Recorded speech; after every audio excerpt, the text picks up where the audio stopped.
അസ്സലാമു അലൈക്കും വറഹ്മത്തുള്ളാഹി. സഹോദരങ്ങളെ, ഞാൻ കഴിഞ്ഞ ദിവസമൊക്കെ ഇട്ടൊരു വീഡിയോ ഉണ്ടായിരുന്നു. അതായത് ദിയ എന്ന് പറയുന്ന പെൺകുട്ടി കഴിഞ്ഞ റമദാൻ മാസമൊക്കെ ഒരുത്തൻ്റെ കൂടെ ഒളിച്ചോടി പോയി അവൾ തിരിച്ച് വീട്ടിലേക്ക് എത്തി, വീട്ടുകാരെ സ്വീകരിച്ച് അവൾ ഗൾഫിലേക്ക് പറഞ്ഞയച്ചൊരു സംഭവം. ഈ നമ്മളെ തമ്പനയിൽ കണ്ടിട്ട് ആരും തെറ്റിദ്ധരിക്കണ്ട. ഞാൻ ഈ പറയുന്നത് ഈ ദിയയെക്കുറിച്ച് മാത്രമല്ല, ഇതൊരു നമുക്കൊരു പാഠമാണ്. ഓക്കെ, ഈ ദിയ എന്ന് പറയുന്നതും അതുപോലെ തന്നെ കിരൺ എന്ന് പറയുന്നവനും ഒക്കെ ഒരു നമ്മുടെ മുന്നിലുള്ളൊരു പാഠം. ഓക്കെ, എന്താണ് പറയുന്നത്? ശരിക്കും പറഞ്ഞാൽ നമ്മുടെ നാട്ടിൽ ഇതുപോലെയുള്ള കിരണുമാർ ഒരുപാടുണ്ട്, ഇതുപോലുള്ള ദിയമാരുമുണ്ട്. പക്ഷെ ഈ കിരണുമാർ മുതലാക്കുമ്പോൾ ദിയമാർ മനസ്സിലാക്കുന്നില്ല എന്നർത്ഥം. കാരണം ഞാൻ മുമ്പും പറഞ്ഞിട്ടുണ്ട്, മുന്നിൽ ഇതുപോലെ പോയ ആൾക്കാർ തൂങ്ങി മരിച്ചിട്ടും അങ്ങനെ ഇങ്ങനെയൊക്കെ ജീവിതം ഇല്ലാതാക്കിയിട്ടും അല്ലെങ്കിൽ ജീവിതം നശിച്ചിട്ട് തിരിച്ചു വന്നതൊക്കെ ചരിത്രം മുമ്പിലുണ്ട്. എന്നാലും പഠിക്കാതെ വീണ്ടും വീണ്ടും പോകുന്നതാണ്. ഞാൻ പറയട്ടെ, ഇനിയും ഇതുപോലുള്ള കിരണുമാർ വരും. ഒന്നിക്ക് ഇവൻ തന്നെ വരാം, അല്ലെങ്കിൽ ഇവനെ പോലെയുള്ള ഇവൻ്റെ ആൾക്കാർ ഇനിയും വരാം. കാരണം ഇതൊക്കെ ഒരു അജണ്ട പോലെയാണ്. മുസ്ലിം പെൺകുട്ടികളെ കയ്യിലാക്കാനുള്ള അജണ്ട മുമ്പേ നമ്മളൊക്കെ പറയുന്നതാണ്. എന്നിട്ടും പഠിക്കാതെ അതിനെന്താ എന്ന് ചോദിക്കുന്ന പെൺകുട്ടികളുണ്ട്. ഞാനിപ്പോൾ ഈ തിരിച്ചു വന്ന ദിയെ ഞാൻ അവളെ കുറ്റപ്പെടുത്തുന്നല്ല. അപ്പോൾ വന്നു, അൽഹംദുലില്ലാ, വീട്ടിലേക്ക് തിരിച്ചു വന്നു. ഏതായാലും ഉപ്പയമ്മ സ്വീകരിച്ചിട്ടുണ്ട്. ഇപ്പം ഞാൻ അറിഞ്ഞത് ഗൾഫിലേക്കാണ് പോയത്. അപ്പം ഗൾഫുമായി ബന്ധപ്പെട്ട് എന്താ പറയുക, ഗൾഫ് മുസ്ലിം കുടുംബത്തിൽപ്പെട്ട ഒരാൾ അവളെ വിവാഹം ചെയ്യാൻ വേണ്ടി തയ്യാറായിട്ടുണ്ട്, ഷോക്കെ ആയിട്ടുണ്ട് എന്നൊക്കെ കേൾക്കുന്നുണ്ട്. അൽഹംദുലില്ലാ, നല്ല ജീവിതം കൊടുക്കട്ടെ, നല്ലൊരു ജീവിതം, റാഹത്തായൊരു ജീവിതം കൊടുക്കട്ടെ. മനസ്സിലാക്കി ഇനിയും തെറ്റിലേക്ക് പോവാതിരിക്കാൻ അല്ലാഹു തൗഫീഖ് കൊടുക്കട്ടെ. ഇതൊരു പാഠമായി എൻ്റെ ഈ വോയിസ് കേൾക്കുന്ന മറ്റുള്ളവരൊന്ന് മനസ്സിലാക്കുക. ഇത് വെറും മുസ്ലിംസിനോട് മാത്രമല്ല, ഏതൊരു പെണ്ണും ഇതുപോലെ ചതിയിൽ വീഴാതിരിക്കുക. നിങ്ങളുടേതല്ലാത്ത, നിങ്ങളുമായി ഒരു ബന്ധവുമില്ലാത്ത, പരിചയപ്പെട്ടു വന്ന് നിങ്ങളെ കൈമലാക്കുന്ന ഇതുപോലെയുള്ള ചെറുക്കന്മാരെ നിങ്ങൾ മനസ്സിലാക്കുക. നിങ്ങൾക്ക് ഈ സമയത്ത് ഒരു ആവേശമായിരിക്കും, ഒരു രസം തോന്നിയിട്ടൊക്കെ ആയിരിക്കും പോണേ. പക്ഷെ നിങ്ങളുടെ ജീവിതം നശിക്കുമ്പോഴാണ് നിങ്ങൾ കരയുന്നതും തിരിച്ചു വരുന്നതും. നിങ്ങളുടെ മനസ്സ് എന്ന് പറയുന്ന ഒരു ലോലമാണ്, പെട്ടെന്ന് വീണു പോകും. അതുകൊണ്ട് പറയാണ്, ഇത് ശ്രദ്ധിക്കുക. കാരണം കിരണുമാർ ഇനിയും വരുന്നുണ്ട്.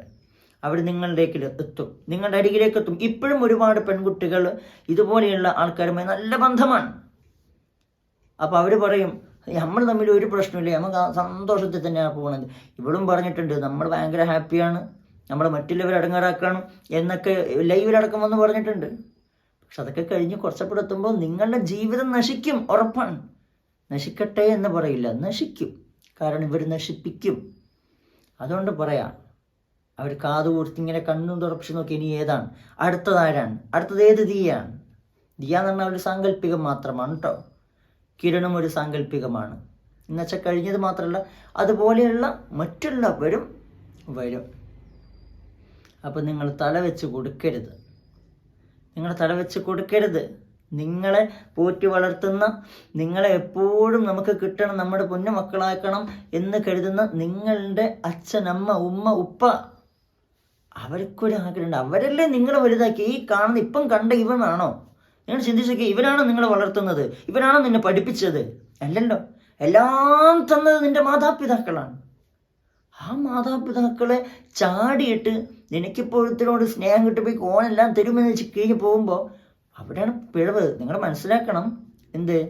നിങ്ങൾ അത്രയും വലുതാക്കിയ ആ മാതാപിതാക്കളെ വേദനിപ്പിച്ച് പോകുന്നത് കൊണ്ടാണ് ഇങ്ങനെ നശിക്കേണ്ടി വരുന്നത്.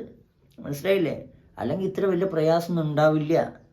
ഇങ്ങനെ പോയതിൽ 99% നശിച്ചു പോയിട്ടേ ഉള്ളൂ. ഒന്നിക്ക് നീ നശിക്കും, അല്ലെങ്കിൽ അവന്മാർ നശിപ്പിക്കും.